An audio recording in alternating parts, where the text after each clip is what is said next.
National Weather Service in Green Bay has issued a severe thunderstorm warning for southeastern Lincoln County until 2:15 p.m.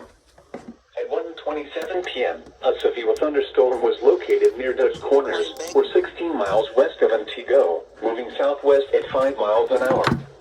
Hazard, 60 miles an hour wind gusts and quarter-size hail. Source, radar indicated. Impact, hail damage to vehicles is expected. Expect wind damage to roofs, siding, and trees. This severe thunderstorm will remain over mainly rural areas of southeastern Lincoln County, including the following locations: Deering. For your protection, move to an interior room on the lowest floor of a building. Repeating, a severe thunderstorm warning has been issued until 2:15 p.m. for the following county: Lincoln, Wisconsin.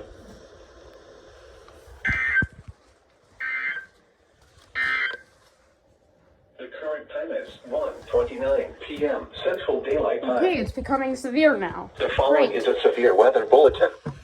The National Weather Service in Green Bay has issued a severe thunderstorm warning for southeastern Lincoln County until 2:15 p.m. At 1:27 p.m., a